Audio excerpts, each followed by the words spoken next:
வணக்கம் நண்பர்களே. ஸோ மாவட்ட நீர்த்துறை வேலைவாய்ப்பை பொறுத்த வரைக்கும் நம்ம ஒரு கிளைமேக்ஸுக்கு வந்துட்டோம்னு நான் நினைக்கிறேன். ஸோ சர்டிஃபிகேட் வெரிஃபிகேஷன் 14, அதாவது ஜூலை 14 19 வரைக்கும் நடைபெற போகுது.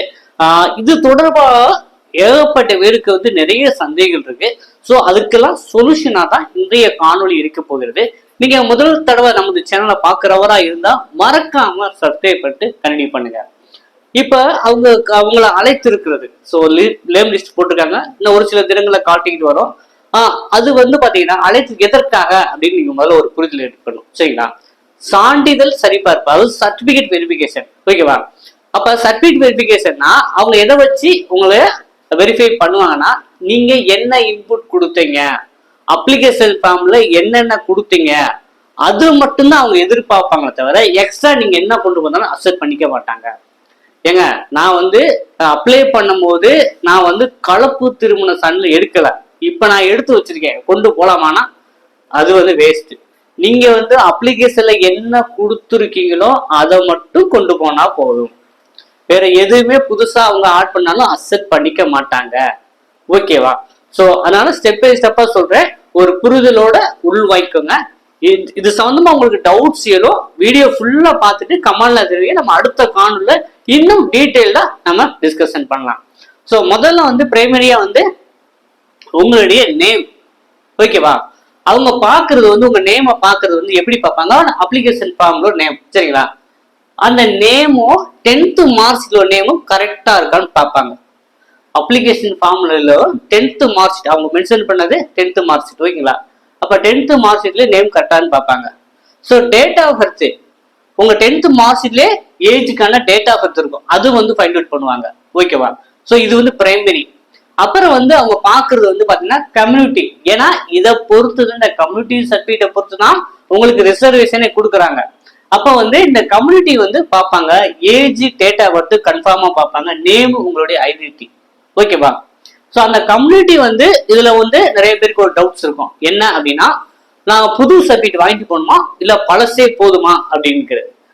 நான் மறுபடியும் சொல்றேன், ஒரு 90s கிட்ஸ்னு சொல்லுவாங்க, அவங்களுக்கு எல்லாமே பெரும்பாலான நேருக்கு பாத்தீங்கன்னா அவங்க அந்த கம்யூனிட்டி சர்டிஃபிகேட் மஞ்சள் அட்டையோ வெள்ளை அட்டையில தான் கொடுத்துருப்பாங்க. ஓகேங்களா? ஆனா இப்ப ரீசெண்டா யாரு வாங்க போனாலுமே அவங்க ஒரு டிஜிட்டல் காப்பியா, அதாவது ஒரு பிரிண்ட் அவுட் காப்பியா போட்டோ வருது. அப்ப அது பழசு செல்லாதாங்கன்னா ரெண்டுமே செல்லும். பழசு வாங்கினவங்க மறுபடியும் புதுசா வாங்கணுங்கிறது அவசியம் கிடையாது. புதுசா இப்ப இந்த மாதிரி வச்சவங்களுக்கு இதுதான் அக்செப்டபிள். சரிங்களா?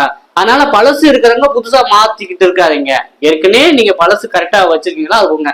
இல்ல நான் அப்ளை பண்ணும்போது பழசு வச்சிருந்தேன், புதுசு வாங்கி அதைத்தான் கொடுத்தேன்னா அதை கொண்டுட்டு போங்க. ஸோ இந்த கம்யூனிட்டி செட்ல இந்த குழப்பம் இருக்கு. நிறைய பேர் நம்மகிட்ட டவுட் கேட்டுக்கிட்டு இருந்தாங்க. நான் சொல்லுச்சு நல்லா கொஞ்சம் காதை உள்வாங்கிட்டு கேளுங்க. நீங்க அப்ளை பண்ணும் போது என்ன கொடுத்தீங்களோ அதை கொண்டு போங்க. ஓகேங்களா?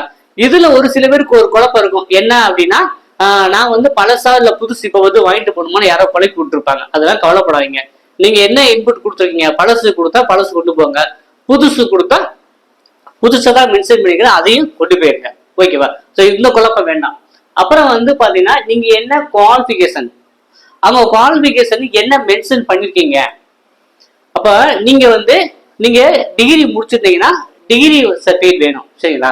Degree overall mark sheet, degree certificate, convocation கொடுத்துருப்பாங்கல்ல பட்டமளிப்பு உள்ளால, அந்த சர்டிஃபிகேட் வேணும். டிகிரி முடிச்சிருந்தா நீங்க 12th முடிச்சீங்கன்னா 12th mark sheet, 12th DC வேணும். நீங்க டிகிரி முடிச்சிருந்தா degree certificate, degree overall mark sheet, கடைசியா எது பயின்றீங்களோ கடைசியா நீங்க டிகிரி முடிச்சீங்கன்னா அதோட டிசி வேணும். அதே போல அதோட கான்டாக்ட் சர்டிஃபிகேட் கேட்பாங்க. நீங்க இறுதியாக பயின்ற பள்ளி கல்லூரியின் கான்டாக்ட் சர்டிஃபிகேட் கேட்கறதுக்கு நிறைய வாய்ப்புகள் இருக்கு. சரிங்களா? முடிஞ்சவங்க அதை எடுத்து வச்சுக்கோங்க. ஸோ காலேஜ் முடிச்சுட்டு வரும்போதே நீங்க கையில அவங்க ஒரு கான்டாக்ட் சர்டிஃபிகேட் கொடுத்துருப்பாங்க, வாங்கிட்டு வந்திருப்பீங்க. ஓகேவா? ஸோ இருந்தாலும் இது எந்த ஒரு அதாவது அரசு வேலைக்கு போனாலுமே இறுதியாக பயின்ற பள்ளி கல்லூரியின் ஒரு கான்டாக்ட் சர்டிஃபிகேட், ஒரு நன்னடை சான்றிதழ் வாங்கிட்டு வர சொல்லுவாங்க. சரிங்களா? ஸோ நேரம் இருக்கிறவங்க ஏற்கனவே வாங்கி வச்சவங்க தேவையில்லை, புதுசா கேட்கறதுக்கும் நிறைய வாய்ப்புகள் இருக்கு. அதனால வாங்கி வைக்கிறது நல்லது. இல்ல நான் காட்டிட்டு வரோம் அதுல பார்த்துட்டு வாங்கிக்கிறேன் அப்படின்னாலும் அது உங்களுடைய தனிப்பட்ட விருப்பம். என்னுடைய சஜஷன் என்னன்னா, அந்த கடைசியாக இறுதியாக பயின்ற பள்ளி கல்லூரியில நீ ஒரு கான்டாக்ட் சர்டிஃபிகேட் வாங்கி வைக்கிறது நல்லது. ஓகேவா? அப்ப குவாலிஃபிகேஷன் என்ன கொடுத்துருக்கீங்களோ அது வந்து கரெக்டா கொண்டு போகணும். அப்பனா நான் டிகிரி முடிச்சிருக்கேங்க, டிகிரி சர்டிபிகேட் கொண்டு போகலாமான்னு கிடையாது. டிகிரி கான்வெகேஷன் சர்டிபிகேட், அப்புறம் ஓவரால் மார்க் ஷீட், டிகிரிக்கான டிசி, அப்ப 12th mark sheet, 10th mark sheet. இப்போ டிகிரி படிச்சா இதெல்லாம் சேர்ந்து தானே படிச்சிருப்பீங்க, இதெல்லாம் கொண்டு போகணும்.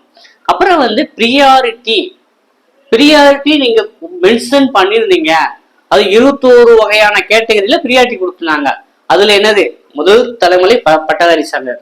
எங்க முதல் தலைமுறை பட்டதாரி சான்றிதழ் வந்து எனக்கு ஜெராக்ஸ் பிரிண்ட் மாதிரி தாங்க இருக்கு, அதை வச்சு கொண்டு போகலாமா, கொண்டு போகலாம். லாஸ்ட் டைம் வந்து அக்செப்ட் பண்ணிக்கிட்டாங்க, ஓகேவா. ஸோ அதனால அதை பத்தி கவலைப்பட வேண்டியதில்லை. அதே போல வந்து கலப்பு திருமணம் முடிந்தோர், அரசு பள்ளியில் தமிழ் வழியில் படித்தோர், சரிங்களா, நார்மல் பிஎஸ்டியும் கிடையாது, அரசு பள்ளியில் தமிழ் வழியில் படித்தோர். அப்ப எங்க நான் நார்மல் பிஎஸ்டியும் தாங்க ஸ்கூல்ல வாங்கியிருக்கேன்னா அதுல கவர்மெண்ட் ஸ்கூல்ல தானே படிச்சு மென்ஷன் பண்ணி தான் மறுபடியும் இது தேவையில்லை, சரிங்களா. அதாவது நீங்க கவர்மெண்ட் ஸ்கூல்ல தான் படிச்சு உங்க ஸ்கூல் நேம் அரசு பள்ளி, அரசு உயர்நிலை பள்ளி, அரசு மேல்நிலை பள்ளி அப்படி இண்டிகேட் பண்ணி அவங்க சீல் வச்சு கொடுத்துருப்பாங்கல்ல. இப்ப டிஜிட்டல் ஃபார்மேட்ல இருக்கும்ல, அப்படி இருந்தா நீங்க அது கவர்மெண்ட் ஸ்கூல்ல, அந்த கவர்மெண்ட் ஸ்கூல்ல தமிழ் வழியில படிச்சிருக்கீங்க. நார்மல் பிஎஸ்டிஎம் இதுவும் ஒண்ணுதான், சரிங்களா. இதுக்காண்டி அரசு பள்ளியில் தமிழ் வழியில் படித்துக்கணும் தனி சான்றிதழ் கிடையாது. அந்த பிஎஸ்டிஎம்ல கவர்மெண்ட் ஸ்கூல் மென்ஷன் பண்ணியிருந்தா இது போதுமானதான், ஓகேவா. அப்புறம் வந்து கலப்பு திருமணம் புரிந்தோர், முன்னாள் இராணுவத்தினர், ஆதரவற்ற விதவை, ஸோ இந்த மாதிரி வந்து கொரோனாவால் பெற்றோரை இழந்தவர்கள், ஸோ இந்த மாதிரி 21 வகையான ப்ரியாரிட்டி கொடுத்துருந்தாங்க. அந்த சர்டிபிகேட் வந்து நீங்க மென்ஷன் பண்ணியிருந்தா கொண்டு போங்க. மென்ஷன் பண்ணாம நான் இப்பதான் எடுத்து வச்சிருக்கேன், ஆனா அப்ளிகேஷன் ரொம்ப கொடுக்கல, இப்ப கொண்டு போனா அக்செப்ட் பண்ணிக்கலாம் பண்ண மாட்டாங்க. நீங்க வந்து என்ன, நான் ஆரம்பத்துல இருந்து சொல்றதா, என்ன இன்புட் கொடுத்தீங்களோ அதை வந்து கொண்டு போகணும். அப்ப ப்ரியாரிட்டியில வந்து நீங்க அப்ளிகேஷன்ல கொடுத்துருந்தீங்கன்னா கொண்டு போங்க, இல்லாட்டி வேண்டாம். அப்புறம் வந்து எல்லாரும் காமனா கேட்கிற கேள்வி வந்து பாத்தீங்கன்னா, அப்ளிகேஷன் ஃபார்ம்ல வந்து பாத்தீங்கன்னா கடைசி 2 பேரோட நியர்பை, அது ரத்த சம்மந்தம் இல்லாத, அது பிளட் ரிலேஷன் இல்லாத 2 பேர்த்த வந்து உங்க கான்டாக்ட் செக்மெண்ட் மாதிரி கேட்பாங்களாமே அப்படிங்கிற கேள்வி எல்லாரும் மனசுல இருந்தது. கால் டிக்கெட்ல அவங்க சொன்னா அதை வாங்கிட்டு போங்க. லாஸ்ட் என்ன பண்ணாங்கன்னா, நீங்க அப்பாயின்மெண்ட் வாங்க போகும்போது அது கேட்டாங்க. இப்ப கால் டிக்கெட்ல வந்து பாத்தீங்கன்னா உங்களுக்கு ரத்த சம்பந்தம் இல்லாத 2 நபர்களிடம் வந்து கான்டாக்ட் சர்டிபிகேட் வேணும்னா அதை வந்து வாங்கிட்டு போங்க. இல்ல கால் டிக்கெட் மென்ஷன் பண்ணலன்னா அது தேவையில்லை, ஓகேங்களா. ஸோ நான் ஓவராலா வந்து ஒரு கன்க்ளூஷன் கொடுத்துருப்பேன் நம்புறேன், ஓகேவா. சர்டிபிகேட் வெரிஃபிகேஷனை பத்தி ஓவராலா ஒரு கன்க்ளூஷன் வந்து நினைக்கிறேன். ஸோ அப்புறம் வந்து பாத்தீங்கன்னா ஆதார் கார்டு வந்து என்னன்னா, நீங்க தான் அந்த பர்டிகுலர் பெர்சனா அப்படிங்கிற மென்ஷன் பண்றதுதான். ஸோ ஆதார் கார்டுல ஒரு சில பேருக்கு வந்து அவங்க அந்த பர்டிகுலர் பெர்சனோட பேரு அவங்க அப்பா பேர் சேர்ந்து வந்துருக்கும், ஒரு சில பேருக்கு பர்டிகுலர் பெர்சன் பேரு அவங்க கணவர் பேர் சேர்ந்து வந்துருக்கும். அது வந்து பெரிய விஷயம் கிடையாது, சரிங்களா. ஆதார் கார்டு வந்து உங்களுடைய ஐடென்டிட்டிக்கு மட்டும்தான். ஸோ அதனால வந்து அந்த எனக்கு தெரு பேர் தப்பா போட்டிருக்கு, அது ஒரு பெரிய இஷ்யூ கிடையாது, ஓகேங்களா. ஸோ தெரு பேர் வந்து ஒரு அந்த சந்து விட்டுட்டாங்க, தெருவு தான் டைரக்டா போட்டிருக்காங்க, வார்டை மிஸ் பண்ணிட்டாங்க, அதெல்லாம் கவலைப்படாதீங்க, அதெல்லாம் அக்செப்டபிள் தான், சரிங்களா. அது ஒரு பெரிய விஷயம் கிடையாது. ஆதார்ங்கிறது ஒரு ஐடென்டிட்டிக்கு மட்டும்தான், ஓகேவா. ஸோ ஆதார்ல ஒரு பேர் ஒரு மாதிரி இருக்கு, எனக்கு அப்ளிகேஷன் ஃபார்ம்ல ஒரு பேர் மாதிரி இருக்குன்னா அப்ளிகேஷன் ஃபார்ம்ல உள்ள பேரும் உங்க 10th மார்க் ஷீட் தான் மேப் பண்ணி பார்ப்பாங்களே தவிர ஆதார் கார்டு மேப் பண்ண மாட்டாங்க, ஓகேவா.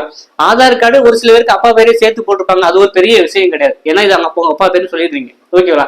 ஸோ இதுதாங்க பிரைமரியா வந்து எல்லாரும் தெரிஞ்சு கொள்ள வேண்டிய விஷயம், அது சர்டிபிகேட் வெரிஃபிகேஷனை பொறுத்த வரைக்கும், ஓகேங்களா.